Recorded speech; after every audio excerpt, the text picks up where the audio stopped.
हमारे जो वहाँ बरेली में जो एक सुनियोजित हिंसा हुई है और बेकसूर लोगों पर जो दमन किया जा रहा है,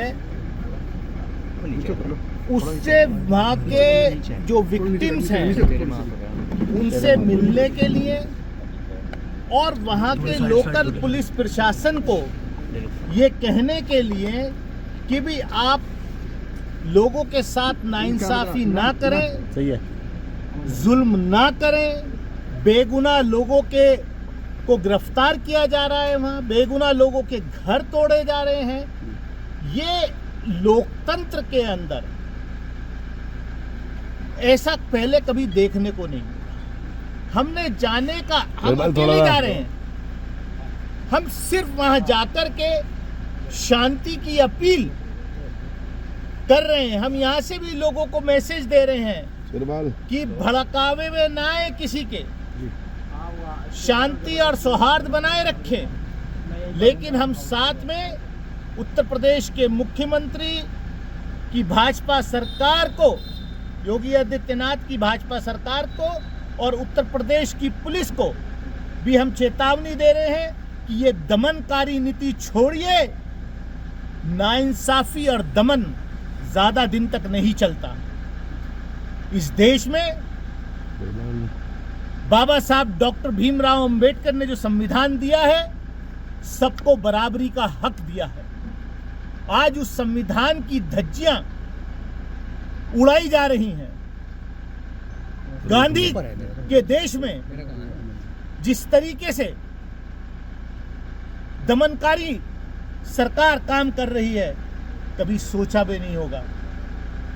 आज उन संविधान के निर्माताओं की आत्मा रो रही होगी कि क्या हमने ऐसा संविधान जो बनाया उन आजादी के दीवानों की, जिन्होंने इस देश की आजादी के लिए कुर्बानियां दी, आज उनकी रूह रो रही होगी, उनकी आत्मा रो रही होगी कि इस देश में ऐसा भी दिन देखने को मिलेगा जब इस तरीके का जुल्म किया जाएगा। और बदकिस्मती इस बात की है कि मुख्यमंत्री जिस तरीके की भाषा का प्रयोग कर रहे हैं, अरे आप चुने हुए मुख्यमंत्री हैं, आप वो उत्तर प्रदेश की पूरी आवाम के आप रिप्रेजेंटेटिव हैं, लेकिन आप जिस तरीके की भाषा का प्रयोग करते हैं, शर्म आती है मुझे कि वो मेरे प्रदेश के मुख्यमंत्री। मैं सिर्फ इतना कहना चाहता हूँ, मैं शांतिपूर्वक तरीके से, मैं अकेले, मैं कोई लाओ लश्कर भी नहीं ले जाना चाहता। मैं सिर्फ अकेले वहाँ जो लोगों के ऊपर जुल्म हो रहा है, उनकी दुकानें तोड़ी जा रही हैं, उनके मकान तोड़े जा रहे हैं, जिनका कोई लेना नहीं देना नहीं, और हम हमारी आवाज को दबाया जा रहा है। ज्यादा दिन तक किसी आवाज को दबा नहीं सकते।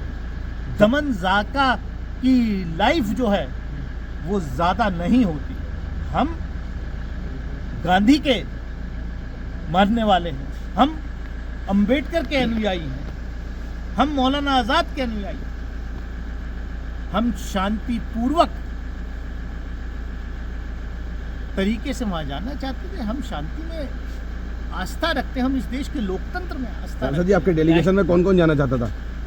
हमारा डेलीगेशन में उत्तर प्रदेश कांग्रेस कमेटी की तरफ से जो है हमारे जो है सहारनपुर के सांसद इमरान भाई, वो और हम लोग, कुछ हमारे पूर्व विधायक, हम जानना चाहते थे। इमरान मसूद को हाउस अरेस्ट कर लिया गया है, आपको भी आप भी हाउस अरेस्ट। ये कहाँ का न्याय है भैया?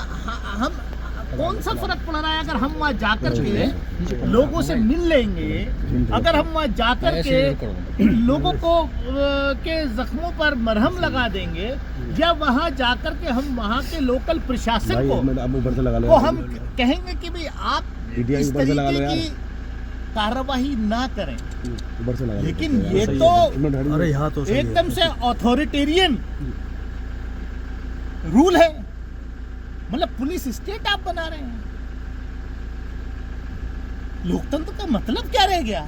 अगर चुने हुए लोग, अगर जनप्रतिनिधि लोग, पॉलिटिकल लोग, उनकी आवाज को दबाया जा रहा है।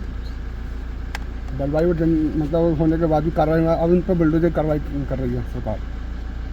ये सरकार पूरी तरीके से इनह्यूमन है। ये सरकार दमनकारी सरकार है, क्योंकि इनको पता चल गया, इनको इनकी सत्ता इनके नीचे से खिसक रही है। जिस तरीके से राहुल गांधी जी ने वोट चोरी का जो इशू है वो लोगों के सामने, देश के सामने रख दिया, लोगों के दिमाग में चला गया है कि ये सरकार वोट चोरी करके बनी हुई सरकार है।